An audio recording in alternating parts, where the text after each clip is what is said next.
अस्सलाम वालेकुम। ईरान एक ऐसा मुल्क है कि जिसको हमेशा से अमेरिका ने निशाना बनाया और उसके बदले में ईरान ने भी जितना हो सका अमेरिका को नुकसान पहुंचाया। माजी के अंदर कासिम सुलेमानी को जब कत्ल किया गया तो अमेरिका की जितनी भी अफवाज थी इराक के अंदर उन सबको वहां से निकलने पर ईरान ने मजबूर कर दिया था। वहां पर एक हमला भी किया था जिसमें बहुत सारे अमेरिकी फौजियों को शदीद नुकसान पहुंचा था और उसके बाद फखरीजादा को जब कत्ल किया गया इसराइल की जानिब से, अमेरिका की जानिब से, गठजोड़ की जानिब से, तो उसका बदला भी अब ईरान ने बड़े तरीके से ले लिया। और बदला कैसे लिया है कि बगदाद के अंदर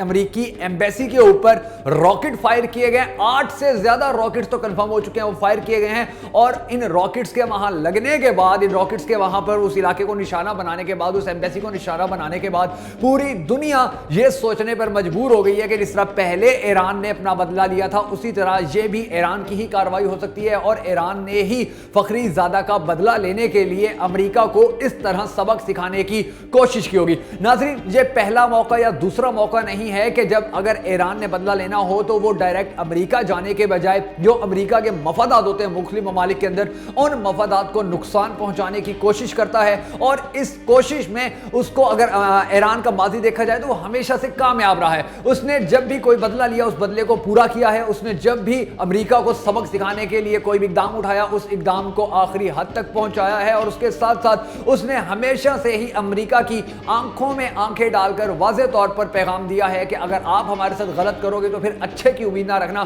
क्योंकि फिर हम भी उसका बदला वैसा ही लेंगे जैसा आप लेते आए हैं। अभी तक किसी भी इंटरनेशनल मीडिया के ऊपर इस हवाले से कंफर्मेशन नहीं आई है, मगर दुनिया के जो बड़े बड़े माहिरीन हैं उनका यही कहना है और यही सोचना है कि जिस तरह माजी के अंदर ये दोनों ममालिक एक दूसरे के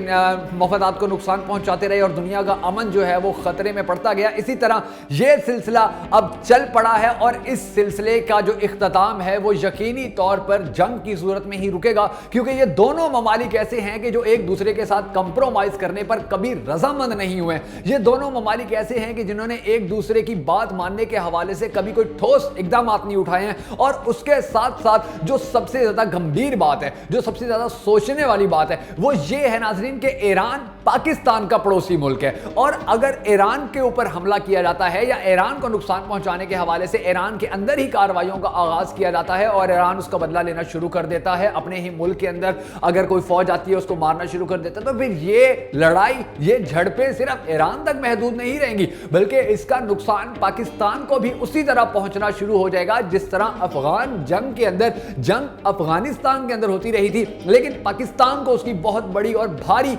कीमत चुकानी पड़ी थी। अगर अब ईरान के हालात भी इसी तरह होते हैं तो एक मर्तबा फिर पाकिस्तान के हवाले से भी पाकिस्तानी हुकाम को बहुत ज्यादा सोचना पड़ेगा, बहुत ज्यादा बड़े बड़े फैसले लेने पड़ेंगे, क्योंकि खुदा ना खास्ता अगर वहां पर हालात कशीदा होते हैं, वहां पर मामलात खराब होते हैं, तो इसका इफेक्ट भी पाकिस्तान के ऊपर पड़ेगा। और उसके साथ साथ पाकिस्तान को और पूरी दुनिया को यह सोचना होगा, यह समझना होगा कि अमेरिका जैसा जो इतना एक बड़ी रियासत है और जो पूरी दुनिया के ऊपर सबसे ज्यादा तरक्की याफ्ता मुल्क होने का दावेदार रहा है, अगर वो किसी भी मुल्क के ऊपर हमला करता है, किसी भी मुल्क की अहम शख्सियात का कत्ल करता है, तो वो मुल्क अगर थोड़ी सी भी शर्म रखता है, थोड़ा सा भी वकार बाकी रखता है, तो वो फौरन बदला लेने के बारे में सोचता है और उस बदले के अंदर वो फिर ये नहीं देखता कि अगलों का कितना नुकसान हो रहा है। और दूसरी तरफ पाकिस्तान के अंदर अफगान जंग की वजह से कितने ही ड्रोन अटैक्स होते रहे थे, कितने ही हमले होते रहे थे, कितने ही हमारे बेगुनाह जो शहरी हैं, हमारे पख्तून भाई है, वो शहीद हुए थे, मगर हमारी जो पॉलिसियां थी